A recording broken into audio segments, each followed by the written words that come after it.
Mr. Diddy.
Microphone check 1 2 1 2.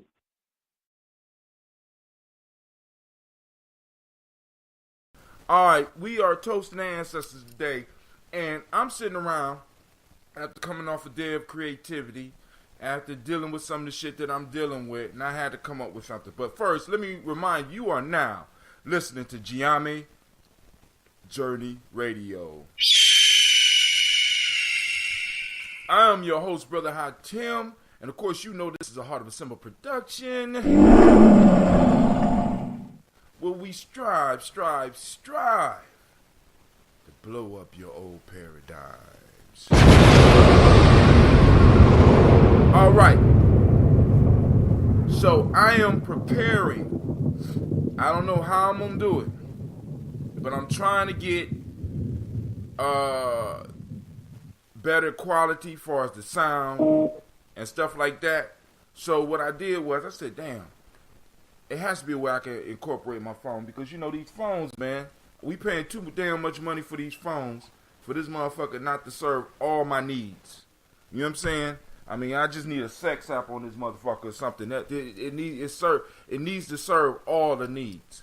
So I got this expensive phone, and I'm sitting up here. I got this beautiful camera that I like. HD is an HD 180p, a Logitech, but it's not giving me the sound quality that I need.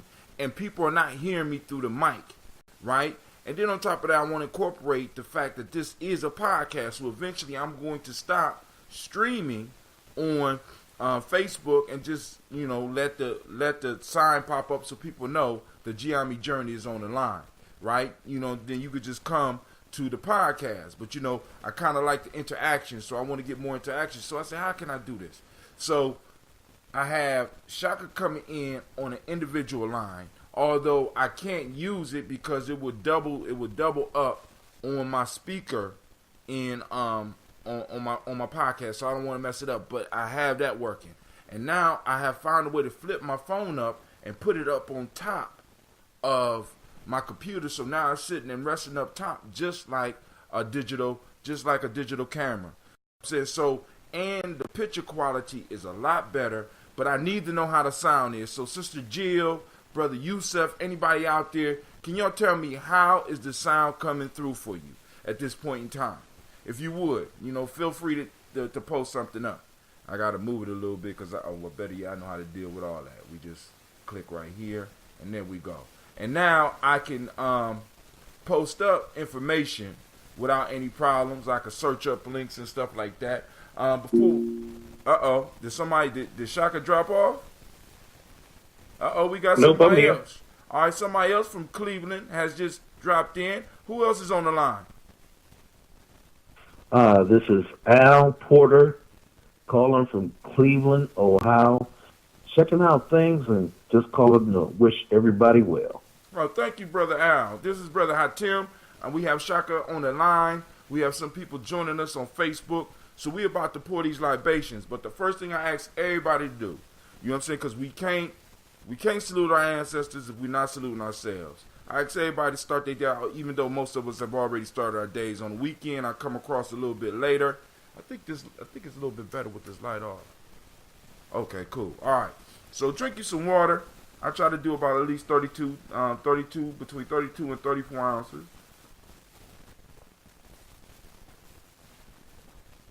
All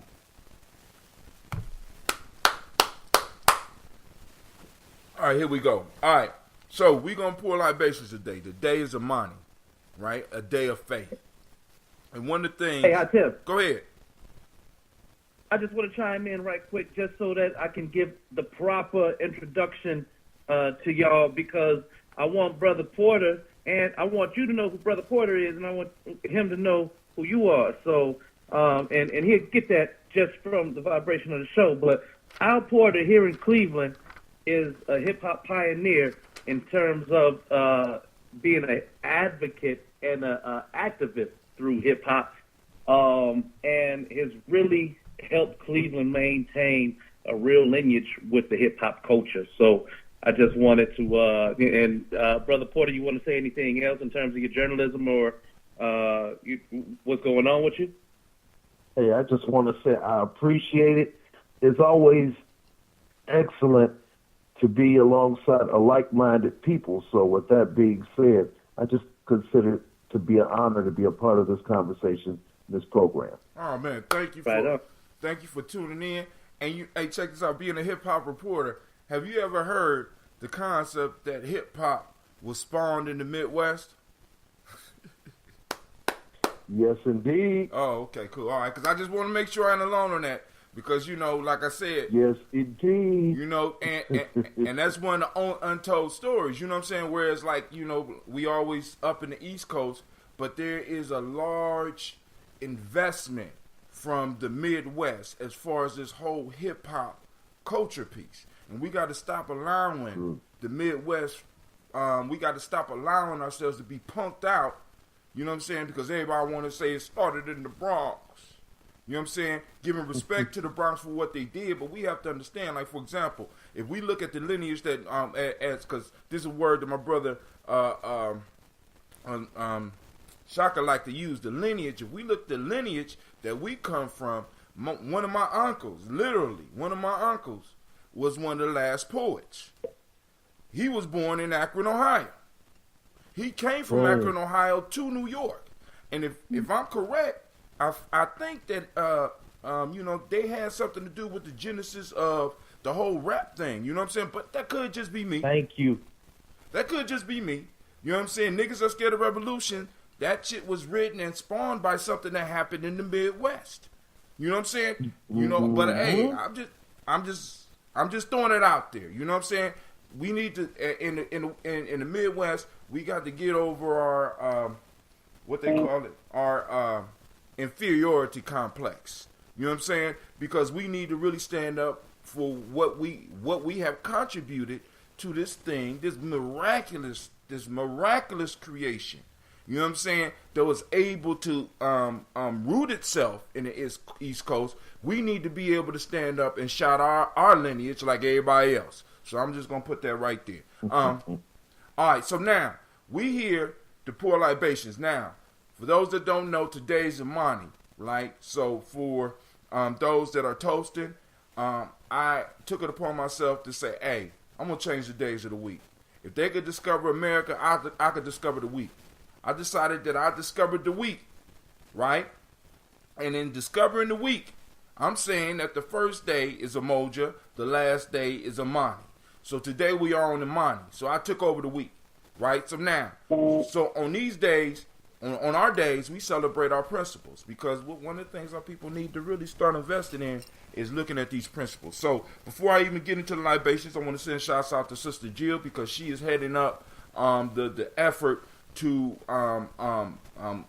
bring Kwanzaa back. I mean, it's been in Columbus, but she's breathing some life into the whole Kwanzaa celebration, and we want to send some shouts out to her. And I want to announce that the citywide Kwanzaa program, our programming for Kwanzaa, moving into Kwanzaa season, will begin on November 22nd, 2017, from 1 p.m. to 3 p.m. at 1330 Livingston Avenue, 43205.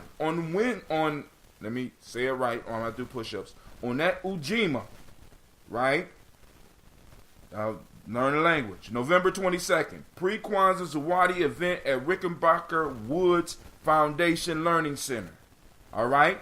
The children are going to learn to make their own. They're going to make their own kanaras. They're going to make gifts for people in their lives as far as Kwanzaa, so that they can get them prepared for Kwanzaa season. We're trying to do Kwanzaa bigger than ever this year, because, you know, we have to start, as my sister Jackie coined the phrase, use these holidays as cultural stabilizers. You know what I'm saying? West Asians or white nationalists solidify what they do by stabilizing it. They have days in which they stabilize their culture. So we need to counter that with, not just counter it, but just do it. We need to start stabilizing our culture with our holidays. And that's an important piece. So let's get into these libations, because we have a new guest on here. He might have something he want to share with y'all. So let's go and get the toast up. I know Brother Shaka got something to share with you. Everybody out there that may want to comment, feel free to call in. I'm going to pin the comment. I'm pinning the comment up right now. That is pinned up. 614-556-4535. That is the call-in line. So on weekends, we are able to have discussions, and we can discuss anything you want. But first, let's salute our ancestors. So I'm going to pull out that, I call this right here. I call this that original ambrosia, right? For those that don't know, ambrosia is a drink that I make. I make it at home. You can make it at your home too, or you can get it from me, right? Those of you that live out of town, you know what I'm saying, outside of Ohio, I would prefer for you to get in contact with me. I can send you a SCOBY, and you can start brewing your own. But this is basically fermented green tea and raw honey, right? What good is it, Brother Hatim? As you start paying attention to TV, I was watching Doctor Who last week. Y'all know I'm a Doctor Who fan. I'm watching Doctor Who fan, and every 15 minutes they got commercials. And one of the commercials that consistently kept coming up was a commercial talking about probiotics. And all of a sudden, they got us thinking that probiotics are something that you have to go to the store to buy. It's something expensive. It's something that you have to add to your diet. But the thing I need to stress to all of y'all is that when it comes to probiotics, your ancestors already knew how to do that. It was called fermenting food. It was called preserving food. It was called being able to use those little creatures called parasites and bacteria and yeast in a proper way, right? And in doing that, they were basically feeding their microbiome. What's the microbiome? The microbiome is the largest part of our system. As a matter of fact, you have more bacteria and yeast in you than you have human cells, right? So now, so what I noticed was that a lot of us is coming down with all these autoimmune diseases. Everybody out there, y'all got somebody in your family who probably got an autoimmune disease like Crohn's disease or irritable bowel syndrome or I mean, hell, shit. You got diseases like what's a common one? High blood pressure. You got diabetes. You know what I'm saying? We got a lot of these diseases that could simply be healed if we was to take the time to start taking care of our microbiome. And what do I mean by that? Getting those probiotics. You don't have to go to the store. You don't have to go buy a certain strain. You could produce it at home, or you could inspire somebody in your community to start producing it. Where do you get probiotics from, Brother Hatem? Hell, if you ever heard of homemade yogurt, you ever heard of somebody who might have grapes in their backyard, and they go in the backyard and they might make some wine? You know what I'm saying? Or you might want to make that kombucha like I do, and I call it that ambrosia because it is the drink of the gods. Because this is what, you know what I'm saying? I'm just saying. So I'm pour it out, and we're gonna do our libations. Y'all see, I got the little fancy glass for it.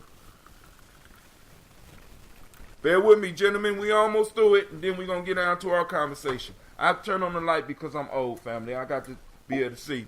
At this point in time, for everybody that's new, if you have an ancestor that you want me to shout out, either if you are joining me on the thing, when I get to them, when I say personal ancestors, feel free to just start shouting them out. You can type them up on the screen as well. Because I believe that one of the things that we need to do is to start getting back into celebrating our personal ancestors.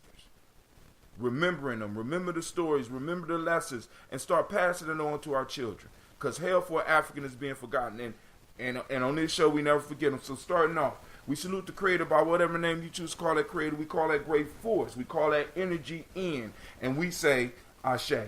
From there, Ashe. Word. From there, we move to our personal ancestors. We pour for those who made it possible for us to become who we are right now. We pour for those, we drink for those who can't drink for themselves at this point in time, at least in the physical. We remember them and we send them Ashe energy because we're constantly thinking of them. We remembering their stories, we remember their lessons, and we lift up our glass to them. At this point in time, you can start saying some of your personal ancestors. I'm gonna say mine. Miles Brown, Miss Ann, Robert Texetta Davis, Herbert Brown Sr., Rosalie Tilley, George and William Walton, Chris and Fanny Gaston, Aunt Lena, Uncle Chris, Aunt Fiend, Geneva Brown, Cleveland Brown, Margaret Ellis, Wash Ellis, Cecil Ellis, Alvara Brown, Gina Gaines, Herman Brown II, Barbara Twiggs, Wash Ellis Jr., Katie Ellis, Nikki Ellis, Jamon Jones, Jeremiah Tappet, Montague Pittman L, John Fallard, Terrell Dunbar. Exactly. Of course, Normal X. Brother Sapet. Sapet Maad Ra. Dr. Marianne Williams. Kojo Kamal. Malika Fakir, also known as Mama Malika to a lot of us. Who else? Come on. That's all I can think of personally. Let me do something from last year's Kwanzaa. This is the book. We're taking ads, so if you got albums or you got services that you want people to know about, we got this the last year book. Look how good it is. Look how firm it is. Go and get your ads in here. Now from here, I have an ancestral page. It's an ancestral page. I'm going to try to get another one in there this year. Even though I ain't put this one in last year, but I want to put one in specifically for Gye-Nyame, for G&J, because what I want to do is I want people who want their ancestors on there, they could go and get me the information. I put their ancestors' name on there, and every day when I'm doing my libations, or if somebody have to step in for me for some reason, they got a list that they can go down, and we're saluting our personal ancestors every day. So from that list, we have Sterling and Lucy Wright, Derek L. Pulliam, the Luxter brothers, Mrs. Edith Brooks Crawley, Miss Marie Nelson, Mr. Frederick Crawley Sr., Miss Jerry Brunson, Mr. Alonzo Johnson, Miss Marie McDowell. From the Tawee Family Village, we have Robert Donaldson, Alfred Brofro Ector Jr., Jay Edwards, Carlisle Harris, Grace Lundy, Inez Harris, William Bill Moss, and Phyllis Rose. From there, we say Ashe. From there, we move on to the present moment. We are in Imani. And on Imani, the other principles that also line up with this, of course, Imani means faith. The Ma'atic principle is harmony. The M7 would be trust. The color is red. The hermetic law of the day is gender. If you was born on this day, on one of these days, on this day right here, male name Kwesi, female name Akusa. All right, the African-centered cultural virtues and value system from the emotional emancipation circle. The principle or the virtue for the day in Wolof is Jom, which means sense of honor, self-respect. In Akan ethics, goodness of human nature. In the traditional Yoruba, as they call them, attributes of good character, today is Oji Ona, which means originality. So we salute this moment. We turn on our reticular formations, and we are now in seeking proof of trust, proof of faith in our people, right? Because you usually find what you're looking for. So we lift up our glass and we say Ashe. From there, we move on to our Ashe. We move on to our children. Bring who on camera? What's up, Miss Jackson? Bring who on camera? Oh, they're not on camera. They calling in. Also, we salute our future. We toast our future, our children, our children's children on to infinity, family. We are responsible for at least the next 7 generations. So let's make sure that everything that we laid out, let's make sure that every battle that we win, we are making sure that our children, children's children, will be able to feel the effects. So it's about legacy building, y'all. You know what I'm saying? It's bigger than our ego. So let's lift up our glass for our children, our children's children onto infinity. And last but not least, family, I toast you. Each and every last one of you that tune in, that comes and check me out. You know what I'm saying? That comes and check it out, whether it's live or not. I thank each and every last one of you. I thank those of you that take the time to call in. You know what I'm saying? So that we can have some real building, some conscious talk. You know what I'm saying? When I'm able to talk. So we lift up our glass and I salute each and every last one of you. I ask the Creator and our ancestors to walk with you. And I ask for our principles to jump out before your eyes so that we know that it's not as bad as our enemy would paint it to be. So we lift up our glass and we say, Ashe. Ashe. Ashe. And last but not least, I wish you peace, power, joy, and 100 years. Now, Brother Shaka has brought a guest onto the show.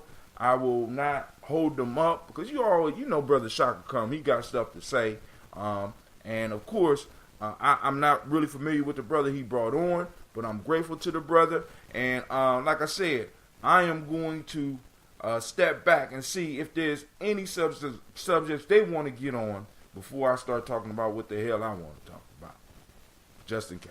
You know what I'm saying? I'll come up with backup plans. So go ahead, Brother Shaka, it's on you. You know what? So what you gonna do? I'm so glad that you presented it that way, man, because look, and I ain't going to be all off the hook at the top of the key. It's Sunday, and it's some listeners I know that's probably not used to me.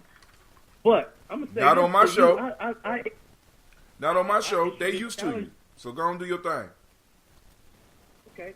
I issue this challenge, Brother Hatem. Now, you had that whole spew about your ambrosia, and that's time to put your money where your mouth is, because I've been doing some research on some natural ambrosia-ish scenarios, and I just wanted to get your response to what you feel about the concept of Amrita. Amrita. I never heard of Amrita. Now, look, Explain it. good. That's why I brought it to you right now, because I didn't want to hit you in the head with it. All right, but I think that is the preferred ambrosia brand across the world. But I'm gonna let you go ahead and research it while we get into this thing with Brother Al Porter, because I think y'all got some things to talk about. So I'm gonna see how good you are, because I see right now you got your whole little Bruce Wayne set up right in front of you. So it's time to put that whole thing to the test. I'm about to do it, but hold on. Somebody, we got people saying bring them on camera. They're calling in, family, just like you can call in 614-556-4535. Shouts out to my cousin Roosevelt Word. How you doing, brother? Feel free to call in. They're not on. I can't bring them on camera because they're not here. They're in Cleveland. I'm in Columbus. Oh, it's international. Go ahead, keep it up. Go ahead, Shaka. I'm gonna look it up. Amrita. Yep. Well, actually, when you go into your search engine, and this is for the listeners too, when you look up Amrita, Amrita, also cross-reference the immortal nectar. All right? I just want to have a conversation a little later on about that, and I'm going to let you bring it back up when you're ready. But listen, like I say, Brother Porter, you there? Yeah, I'm looking at the. Oh wow, the nectar of immortal. Okay. I want to know more about this one myself, but I am honored and, like I say, thankful, because Brother Shaka, you have definitely been one of the realest people since I met you. What I can say now is that I just feel thankful to be alive, to have been around people who have taken the time to impart wisdom into myself coming up. Even though I didn't wish to receive it at the time, it has held up very well. Long story short, and I have one of those second minute hands that lets me know if I go too long. So in about maybe a minute to a minute and a half, I've been fortunate to have been involved with hip-hop, basically, I would say, since the age of 8 years old. I've also been fortunate to always want to know the truth.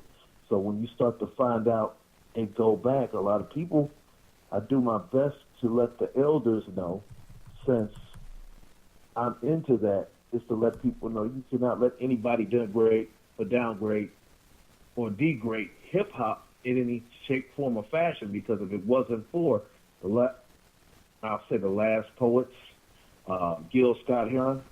If you look at some of the musings that came forth from James Brown, and hip-hop is ours. So you cannot look at the hip-hop culture and they try to say, well, rap's a lot different, because people don't realize that if you're going to talk about it, commercial radio is only here to talk about and promote and get paid off of what? How their vans go to clubs, phone stores, shoe stores, and all those type of things. They're not there for the betterment of the community, or you will see these so-called big vans showing up to everything from vigils to events where there are definitely real teachings going on. So with that being said, I just feel like I'm thankful to be an ambassador. Righteous, man. Righteous. Hatem, what you got to add to that, man? Well, I mean, my whole piece is looking at hip hop, because one of the things that I love about the whole concept is that when you look at the birth of hip hop, because I'm so glad you brought up the difference between hip hop and rap. A lot of people don't understand that rap is an element within that whole piece. You know what I'm saying? but it's the major, it's one of the major connectors for people when they think about hip hop. But hip hop is a cultural expression. Hip hop is something that flows up out of us. And in order for us to really, really start moving from where we are, we got to put hip hop where it belongs. You know what I'm saying? Because this is a lifestyle. You know what I'm saying? It's like, yo, I mean, really, Yes, sir. our whole flow, the way a lot of us do business, the way a lot of us talk, the way we're able to deal with people that look like ourselves and others, flow from the confidence that we were taught in hip hop. You understand what I'm saying? The rebelliousness that came, that helped produce hip hop, helped produce a whole generations of individuals that have been able to get it, whether they were directly on camera or in your regular life. You know what I'm saying? So it's time for us to start recognizing the power of hip hop and start using it to move us towards the reason that hip hop flowed out of us in the first place, helping us move toward freedom. So, but I'll leave it at that. But I'm looking up this Amrita, and I'm kind of impressed, Shaka. You doing research? I'm kind of impressed, but I am. Oh, man. Speaking of womb energy, shout out to my mama by way of Bangkok, Thailand. It was her birthday yesterday. She is old as shit. I don't know what the number is, but, shout out. And here's the thing. It's funny. From Bangkok to hip-hop, reality is that I feel like the Asian culture never really got their props for their contribution to hip-hop. Shout out to Bruce Lee, Jeet Kune Do, expressing yourself honestly. Yo, if it wasn't for Shaolin, what state would hip-hop be in? See, where else did we learn those, where in the 60s and 70s did we learn that principle base, if it wasn't for like Super Host and Big Chuck and Little John showing the old, you know what I mean, the old cold. Yes. Did you, know say what I mean? Big So, Chuck and Little John? Dang, dude. Hey, see now you taking it. You just took it way. See now, hold on. Let me see. Let's see how many old heads in here. Who remembers Big Chuck and Houlihan? Oh. Because you remember Little John, Little John was just a replacement because Houlihan left. You know what I'm saying? So Big Chuck and Houlihan, we had Big Chuck and Houlihan, and they had the late night scary movies, and then every now and then they would throw in a kung fu flick. You know what I'm saying? But yeah, you're right. A lot of that comes from us watching these, but then that goes back to why I always talk about myths and fairy tales, family. You know what I'm saying? Because that's, you know what I'm saying? Because in a sense, the TV took over the place of the storyteller in our culture. At one point in time, this was the elders that was telling us the stories. You know what I'm saying? And some of the stories just happened to rhyme. You know what I'm saying? Some of them didn't. But it instilled the principles in us. And because I guess we felt that went the way of the dodo. You know what I'm saying?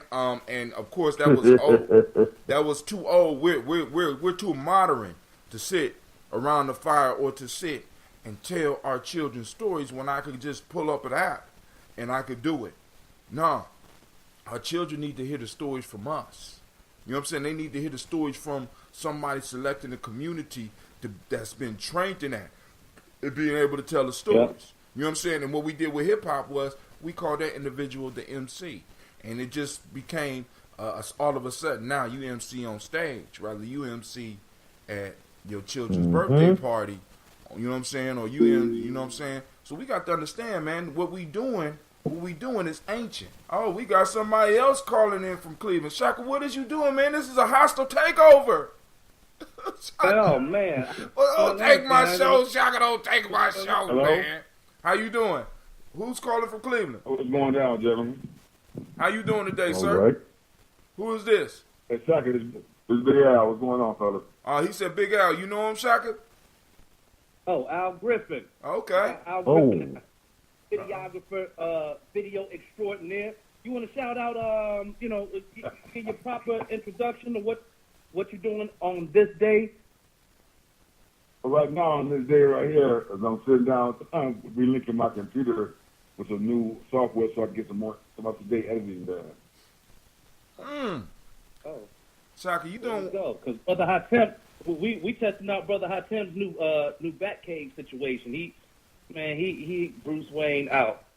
All right, so, You know what I'm saying? But long before Bruce Wayne, there was a Nancy. I'm a Nancy'd out, homie. You know what I'm saying? Because the whole piece is, you know what I mean? Because how can I put it, man? Because this is what I love about this. This one of the things when I start really getting into because at the same time I start getting into, well, I was already into hip hop, but right around when I start becoming an adult, I got really into African history. And what I start running into things that hip hop had showed me in some form or fashion in African history. And one of the things that I started recognizing, because people would be like, Sankofa. What a lot of people don't understand is that if you really want to understand Sankofa, family, look at hip hop. Whether we talking about with video, whether we talking about with the music, whether we talking about with the philosophy, whether we talking about with the dress and the style, a lot of it is drawn from the past. And what is Sankofa? Go back and fetch it. You know what I'm saying? We are Sankofa in motion. You know what I'm saying? And this is what gives some of us the ability to do some of the shit that we've been doing, because it's like, yo, man, I did, and what a lot of people don't understand, with a crew of friends, we got together, we did a rap album it was over 20 years ago, and I'm still living off it, right? People are like, well, you getting residuals? No, I'm not getting residuals. I'm getting people still recognizing me for the work that I did then. You know what I'm saying? They understand the commitment. You understand what I'm saying? Because we think, because when big business got involved, it became about money. But for us, for those that really got involved with it, whether it was video or whether it was music or whether it was writing, we understood that it was a possibility that we would never receive any monetary benefit for what we was doing, but we did it because we loved it. And because we loved it, as a good lover should, it produced for us. You know what I'm saying? I'm going to be honest with you. At the time that it was being done, how it was being done, it was a brand new experience for a lot of folks. I mean, not just breaking through that. I mean, because even in the main city, in like the coastal cities, people don't like to touch each other. I remember when I first went out to New Jersey and at Mrs. G, man, let me tell you, I was in Newark, New Jersey, and Mrs. G's in this venue where they wanted to do a poetry night. I came into the poetry night. This was the night that I met Brother Talam AC. If you don't know who Talam AC is, look up on YouTube Talam AC. He's got a very pivotal. The piece that I met him on was a piece he wrote called "There's a Market for Niggas." And so if you YouTube that, you'll know exactly who that brother is. Anyways, I met these folks, and Talam's just sitting at the bar, like watching the whole thing go down. But it was about 12 poets sitting in the room ready to touch the mic, and they asked me to go first. Brother, I could tell you ain't from here. You want to go ahead and get yours out the way. And I got up there and I told him, I said, you know what? I really want to synergize this room. So with your permission and with the elders' permission, I'd like to do a unity circle. And folks started looking at each other like, that sounds kind of interesting. By the time I got people to hold hands for this unity circle, they looking at each other like, I ain't come out for all this, but something weird is happening. You know what I mean? We did the Harambe's, and they like, hold on a second. I have never felt like this coming on to the mic right now. But thank you, Brother Shaka Blase Skip. And Talam AC at the end, he told me, he was like, he got them to do something that they would have never, ever done, and that's touch each other. He was like, so I applaud that. And so the piece is that you look at the beginning of hip-hop, when just through a verse, you could change somebody's mind walking down the street. It's like a superpower. It's like that movie, what was that? Fallen with Denzel, when he like, time is on my side. Right. Yes, it is. You know what I mean? So it's like, if you could change somebody's mind through just one stanza, hip hop is the platform to be able to do that. I mean, we were demonstrating breakers out there just taking their bodies to a physical limit. Shout out once again to the first superhuman, Bruce Lee. Man, had cats out there doing one finger push-ups. How does that correlate to hip hop? Because what else was they doing? Not only most of the b-boy moves that the poses come out of capoeira and other forms of martial arts. Yeah. They start exploring because Bruce Lee he demonstrated the spirit of hip hop exploration, pulling from the past and making it your own.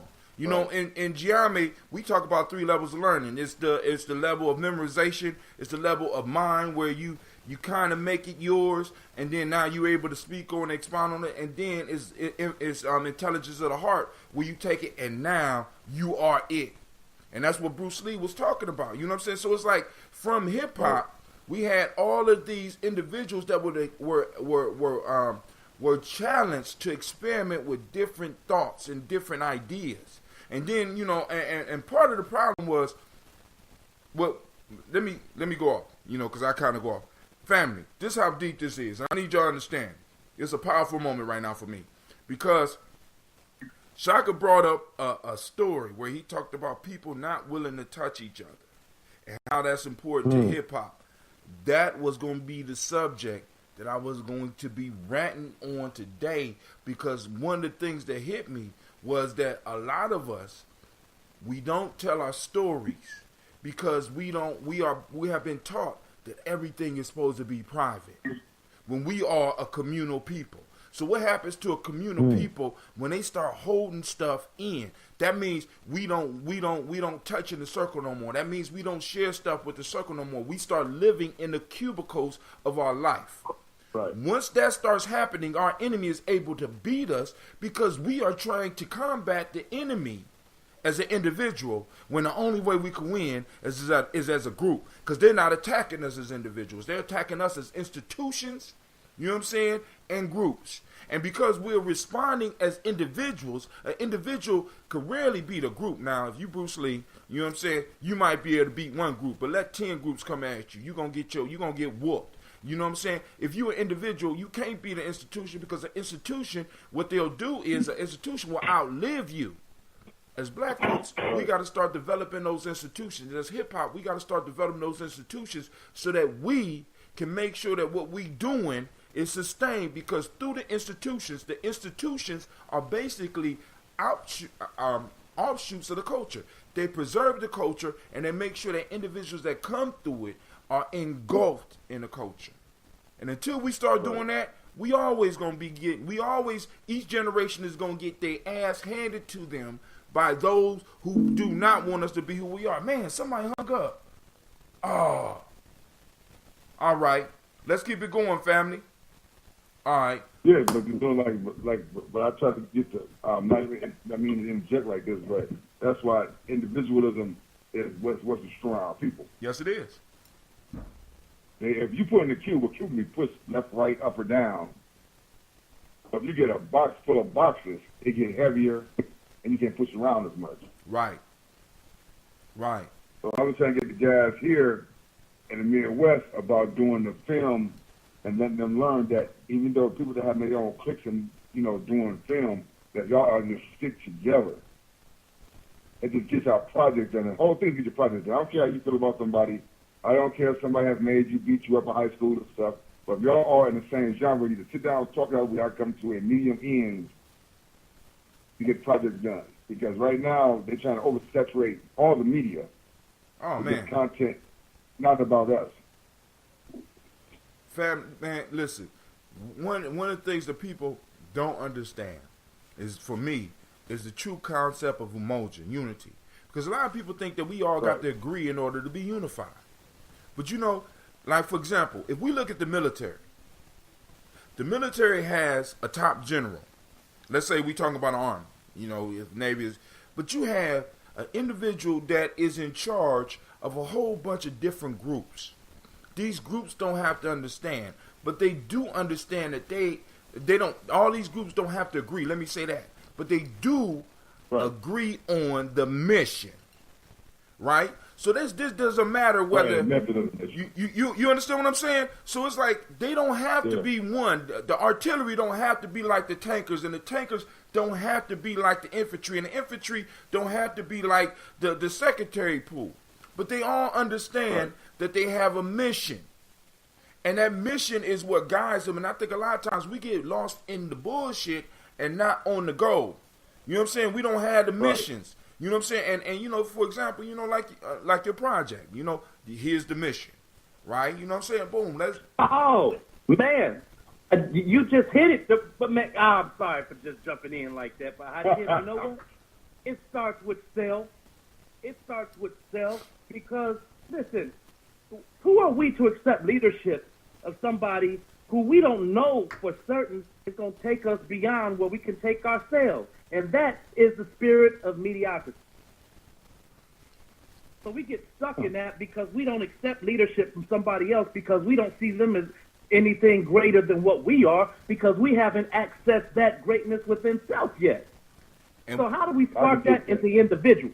Now, but check this out. For me, this is even deeper. We think that a leader is supposed to know more than us. We think that a leader is supposed to be better than us. That don't even have to be the fact. See, because in the military, you understand that the general might be a dumbass. You understand what I'm saying? But he's the general, goddammit. He's representing the leadership. So you have to do the best that you can up under his leadership. See, we got leadership all fucked up. See, because we honestly think that the leader is supposed to be the best at everything. That's bullshit. No. The leader has to be... brings everything together. There you go.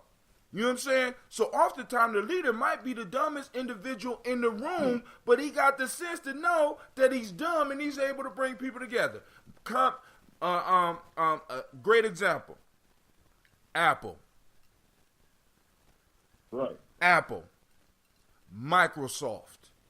These motherfuckers are running the game because everybody know that they at best Jobs and what's the other boy's name? Microsoft. Elon Musk at best. Man, what's the Amazon dude's name? That's what I want to know. Who's Amazon?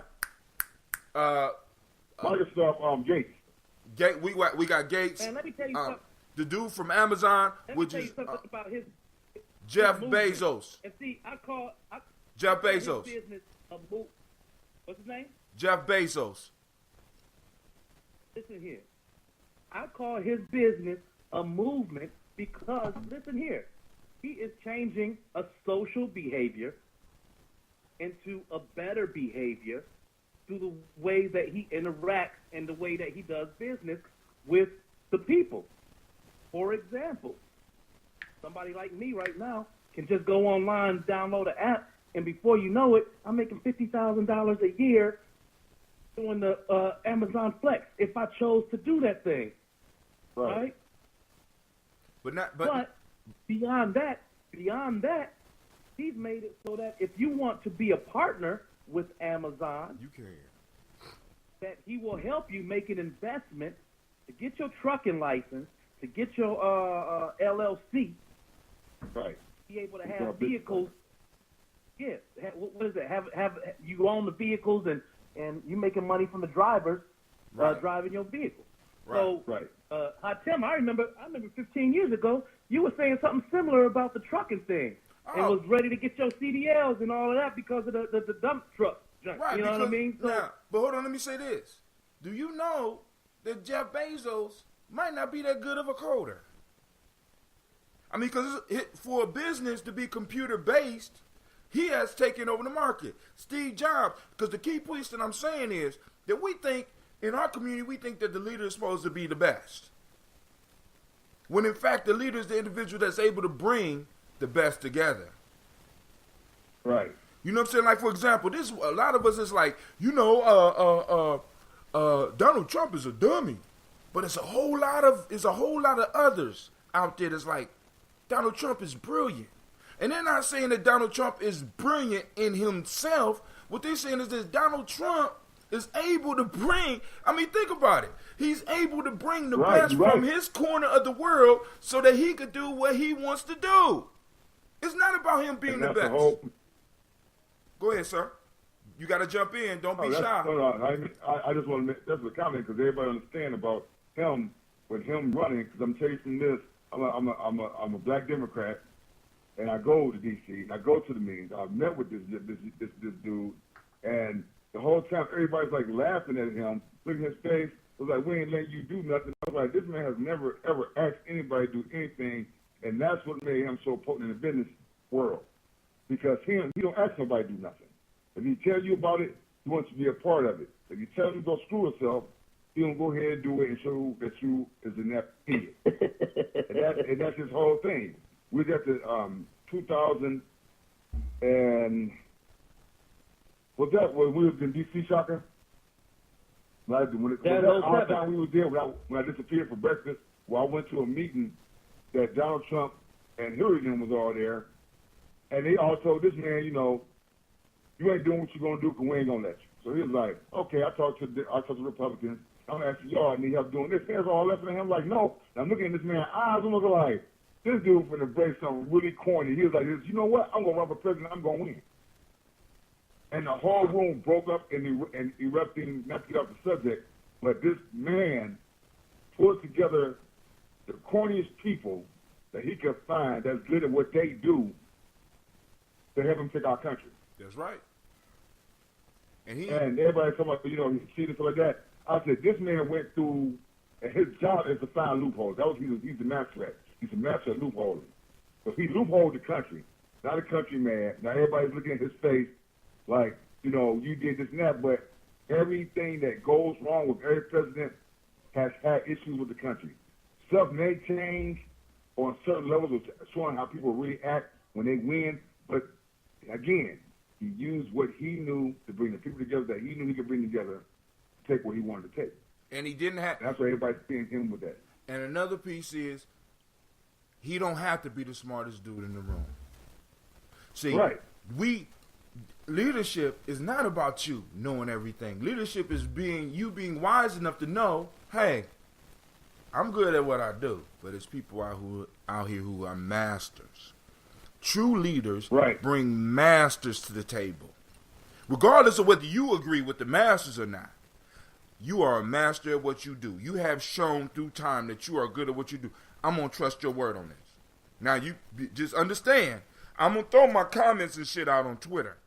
But understand, you know what I'm saying? This is what I'm going to do. And we're not doing this to up Donald Trump. What we're talking about right now is leadership. What we need in our community. We need to understand. Right. We need to understand that the leaders don't have to be the best. The leaders don't have to have the most money. They don't even have to be the smartest people in the room. They got to be the people that could bring those individuals together that have the talent to get shit done, family. That's all we need. That's it. That's it. You know what I'm saying? Because we as a matter of fact, we are flooded with talent. But there's another issue. We come from a culture of masters, family. See, you have been educated to believe that you need to be good at everything. When in fact, you come from a culture that educated you totally different. Our ancient culture focused on mastery. This is why it was so strange for a motherfucker to be in his house and be practicing a headstand and learning how to spin on his head and spending all those hours doing it because he was seeking some form of mastery. In our schools, we don't allow our kids to explore true mastery. We call mastery you being able to pass a test. That's not mastery. We need to set up systems where after a certain age, our children can pursue mastery at something, regardless of what it is. That's right, yes, sir. Because from them getting that first level of mastery, they understand that they can get others. Excuse me for 1 second. Cleveland, you better stop hitting that pole. It's real life around Gye-Nyame. Hey, quit stepping on his mastery time, man. Hey, long as this mastery time don't interfere with mine, because right now, the master got to support the house. You understand what I'm saying? When he get his own crib, he can hit poles. He can kick. Well, actually, even in this crib, long as I'm not on air, he can do that shit. Because y'all got to understand, man. Y'all already see how I jump from subject to subject. So all it takes is a ding or something in around me, and I'm already thinking about some other shit. So I need to be honed in. You know what I'm saying? So hey, man, I want to. What's the other brother's name online? Because we had two of them. You got Al Porter and Al Griffin. All right, the two Al's. And which Al is still on the line? Al Griffin. You are the videographer. Yeah, filmmaker. A filmmaker, okay. Can you give us some, do you have any films or anything on YouTube, or do you have anything that you're working on now that you want people to look at, or, I mean, like I said, hype yourself up. This is your time. Right now, everybody have a look at me on Facebook. It's Alfred Griffin on Facebook. Me, Alfred Griffin. Say it again, because I'm going to type it on the timeline. Spell it out. Okay, it's Alfred Griffin, ALFRED CRIFFIN / on Facebook. All right, cool. I got you. And Alfred Griffin, Alfred Griffin about me. I'm going to put up content now. We're working on a couple of projects that I'm directing. This is going to be my first directorial debut for a full-length feature film that's being made by a big company. Now, I have some stuff that I've done over the years for a lot of the contestants and guys that I work with. I'm going to put up. Right now, I'm just getting back on my feet from being displaced. So now, like I said, I was sitting in my editing room to put up the stuff that we've done over the years, even the stuff from the National Caucus Conference. So the content will be up, this month. And one of the things I want to say, family, it is hard, because I want you to understand this. It's hard to seek mastery in our community. Yes, it is. Because people label you as crazy. People will disown you. People will try to destroy you, because we have been programmed to keep. Because really, when it comes down to it, when we all get into being good at what we are good at, and then we start pulling those forces together, you know what I'm saying? Freedom gonna be easy for us, family. Because really, I want y'all to think about this. What the internet has done, it made it possible for us to start connecting and sharing stories. Now, this is an important piece. That's what I'm saying. Listen, as like Shaka, as a musician, as a videographer, me, whatever it is I do, I call it nation building. But I just found, do you know what I just found that nation building is one of those negative words now in the community. Did y'all know that? I just found out. You know what I'm saying? Because I was watching a YouTube video and somebody said, I noticed that the brother said building, and I know when he said building, he into that black consciousness shit and blah, blah. And I'm sitting up here like... People laughing. I'm just hearing that myself, so I'm not laughing at you. I'm laughing at the content of the inspiration of people's attitudes. This is the shit that's going on the internet right now. See, because me building is what made it possible for me to look at this whole piece that a lot of motherfuckers ran out and spent their check on not to do, right? I was able to tell people when somebody first posted up about this EMP bullshit, I was one of the first ones to say, don't send me this shit. I said, do the research, right? You know what I'm saying? I mean, nation building teaches me this. Know your enemy. Know yourself. And you'll win 100% of the time. My enemy worships money. There's nothing that these motherfuckers will do that will ever hinder their cash. Not their money. Never. Nigga, if they blow up a EMP device that's gonna shut down everything, that means that you can't do your Saturday morning shopping. What the fuck? Impossible. Impossible. It doesn't fit into their realm of reality. Even when these motherfuckers find a way to get the black community hemmed in and getting ready to destroy us, they're going to extract every ounce of worth and value in us. So they will never blast. They will never blast something that would do that. It didn't make no sense. And I told people when they sent it, I sent them back article. I said, please, I don't mind you posting up. I understand that you love me and you want me to be aware, but please preface it what you sending me. Either send it to me and put behind it, Brother Hatim, is this true? Don't just send me shit as if it's true, and I'm supposed to look at the shit and be like, oh, this is legit. No, motherfucker. Right. I know how to research. I spend time. I know my enemy. Right. I know my people. Now, an angry black motherfucker would blow up an EMP just to prove a point. But a motherfucker that's in power, that's been making money and continues to make money, will do nothing to stem the tide. I will blow up a Twin Towers before I let off an EMP. I will get somebody to drive through a crowd to get everybody hyped up. But I won't do nothing to stop you from shopping. You know what I'm saying? So come on, fam. That's right. But we have to be aware. But that's that building shit. You know what I'm saying? My elders taught me that. When I was building with my elders, when I took time with my elders. See, because a lot of y'all, because you are in your individual bubble, and you think that your information is unlimited because you're able to get on the internet, you have robbed yourself of the wisdom of your ancestors and the wisdom of your elders. Sit down and learn to listen. I used to sit down with my elders when I was younger, and if I had an opportunity today, I sit down and I have discussion with my elders, and they are the ones that can check me. You motherfuckers my age, those of you out there, y'all can't check me, but my elders can check me. Even if I believed I know more than them. Even if I believe that I'm right.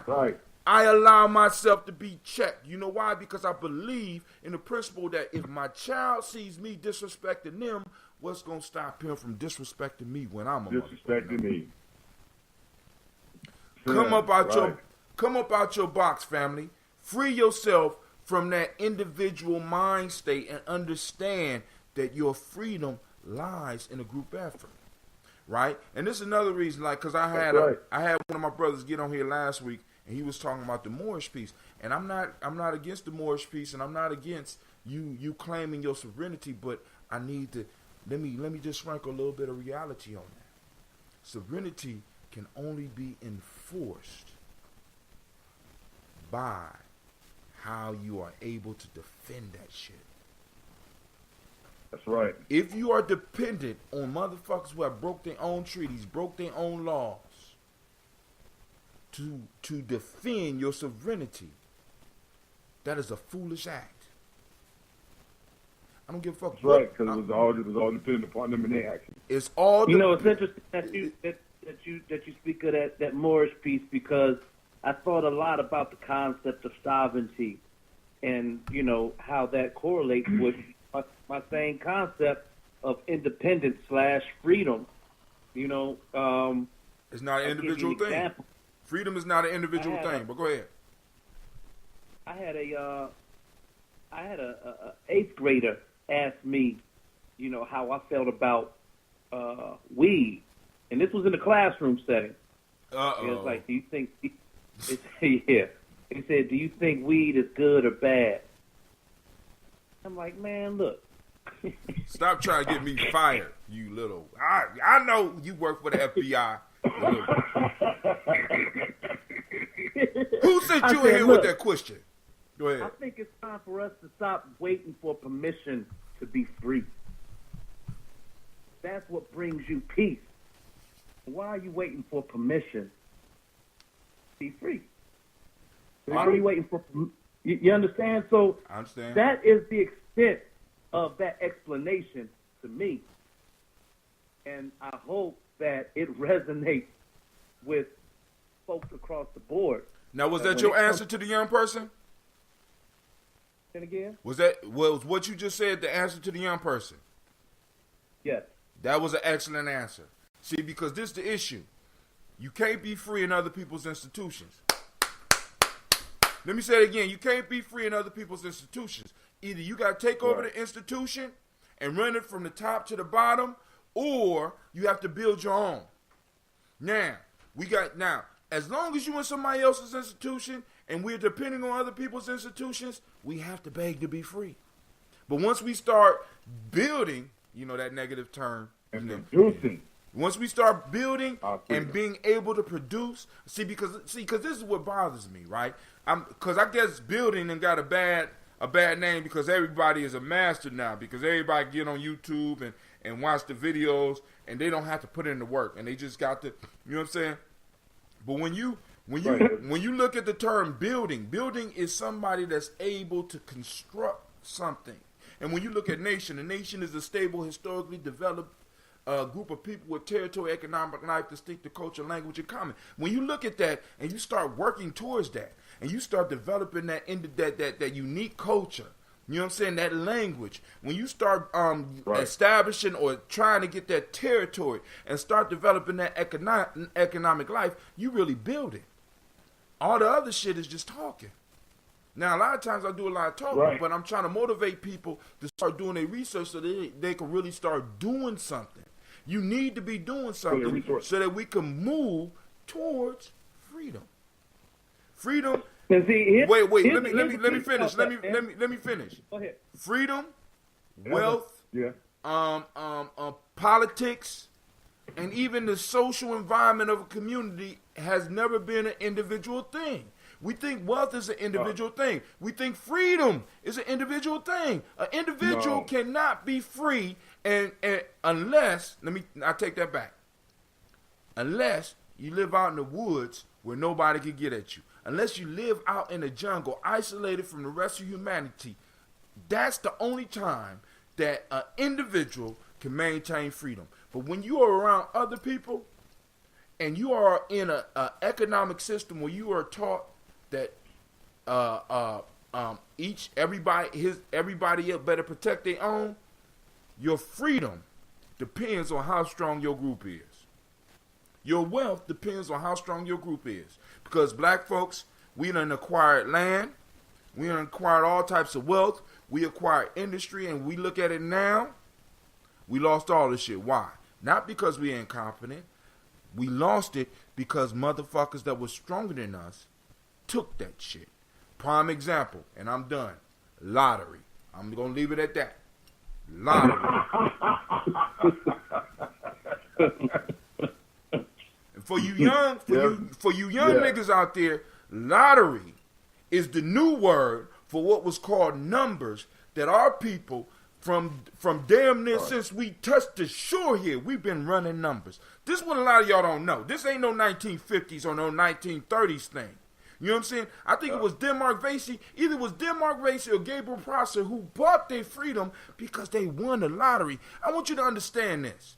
These motherfuckers played the lottery. We was running and hustling the numbers during slavery. You can't, how the fuck do you go out and work in the fields all motherfucking day or work for other people the other day and still be able to run numbers? Do you understand the mental genius of that shit? You're paying out so much money that motherfuckers is able to buy their freedom. Think about that. What do we got in comparison that's generated from us that's in comparison today? Think about that. All of us is talking about how hyped up we are. Any lottery we get, any big windfall we get, it involves a whole nother group. We got an individual who freed himself by playing a number system that was based and created from his culture. And he was able to win enough money to buy his freedom. Think about that shit. Think about that shit. I'm sorry, go ahead. Man, you said it perfectly. Hey, now, Tim, let me say this to you, man, because don't think that I forgot about that Ambrosia/Amrita conversation. But I'm gonna go back into the freedom piece for a second. But hold on. The Amrita, the reason I would, because I didn't know about it until you told me. Because if I known, I would did it before. The reason I do Ambrosia, because Ambrosia, I call it Ambrosia because it's simpler. More people have been exposed to the term Ambrosia, at least in our culture, than they have been in Amrita. I would have to do a whole nother definition or explanation for Amrita. But Ambrosia, those that studied a little bit of Greek philosophy, a little bit of Greek mythology, understands that ambrosia was the food of the gods. So it's easier for me to bring it across to them. Now, if I use the term Amrita, I have to go on and break down the whole Indian concept and then connect it back to the ambrosia and then show them how ambrosia was the food of the gods, when in fact I could just say that ambrosia. And then yes, sir. You see what I'm saying? It's working out, man. It's working out. But let me say this about the freedom piece, is that this is why I love working with young folks. Why they inside the system. I think I've had some of my most important conversations on third shift at OYAS.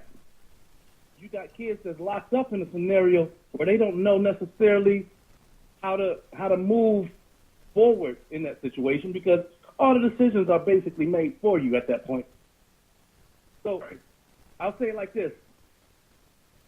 Our Creator is so magnificent that he's already furnished the universe with answers to questions we have yet to fix our minds to ask. Damn. The key to righteousness is asking the right questions, not those conceived in our minds, but in our hearts. And so when you look at the state or the cycle of this systematic abuse, how they corral us into situations where we end up in juvenile corrections, there is where our adolescent young men are sitting there trying to figure things out. They're asking all the right questions, but they ain't got nobody around them that's really there to give them the right answers. Word. That's when we show up.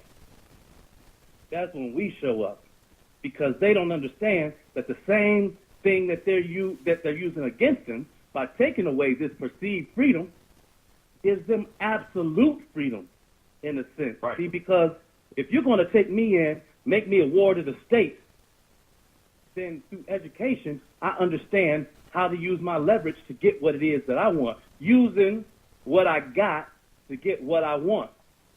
So if you're going to grant me this wardship, / lock me up or put me outside of my family, if you're going to grant me this wardship, then I'm going to make sure that I stay in school until my 21st birthday, because between 18 and 21, now you got to pay me a check on a monthly. Now you got to, take care of during the time that I'm building my credit and building my establishment to be able to get a mortgage and be an owner of whatever it is I want to own by the age of 21. That's not cool.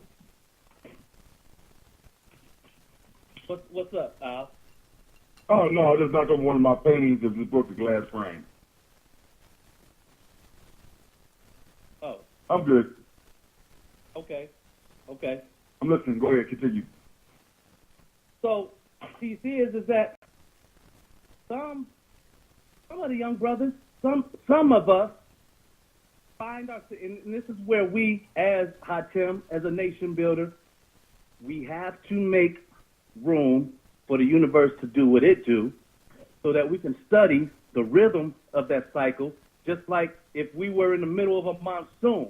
How do we know where our loved ones going to show up when they need us the most?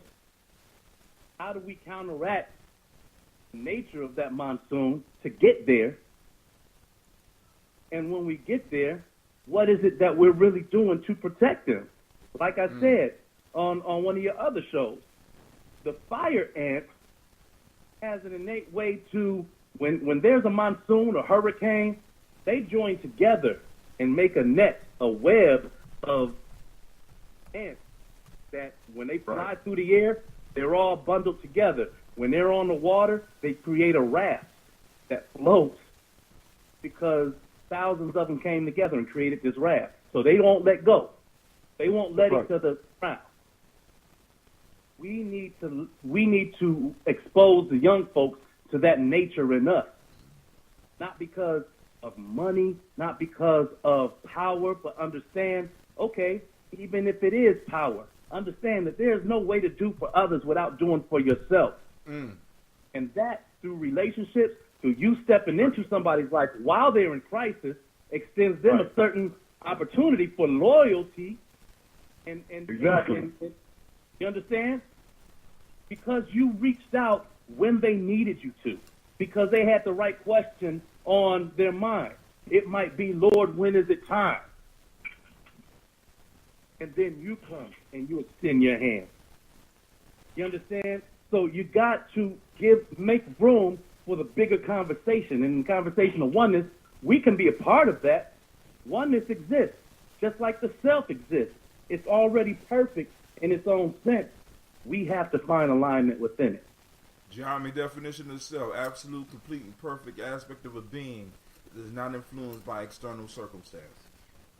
But hey, family, I enjoyed the conversation, but we gonna have to get up. I need to go on and do some iron. I gotta go get my, well, at least I'm gonna try to get my hair cut today. Well, I might just let it go since I'm kind of in a morning mode because I got some issues going on. I gotta do some thinking, so I might not cut my hair. But I want to thank both of you for joining me. Shaka, I especially want to thank you because you always sharing information with other people and bringing other people, and I greatly appreciate it. Also, brother, Mr. Al Griffin, I want to thank you for joining the show. Know that every morning, and this might be a little bit early for because you are artists like Shaka, because and I know y'all be up late. I usually do these. I do these toasts between 4:15 and 5:15 in the morning.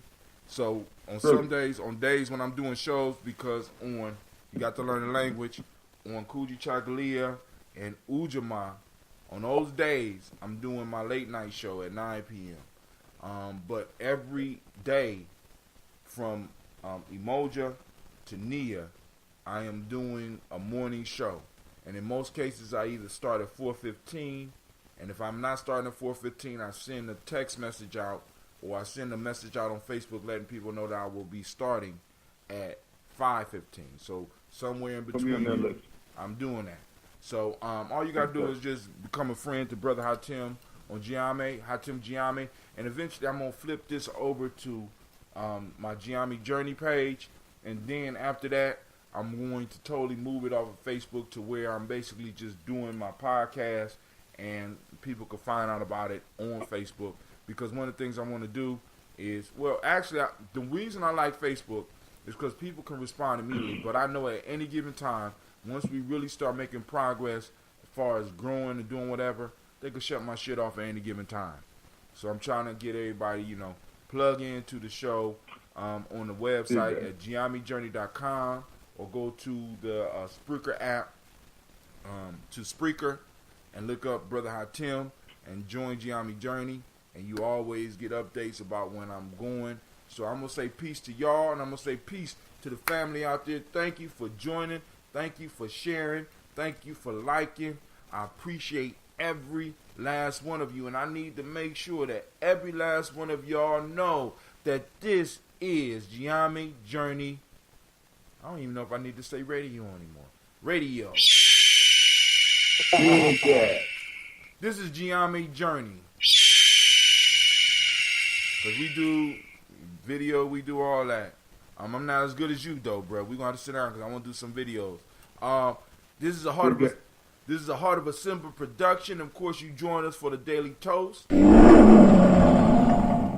where we strive to blow up your old paradigm.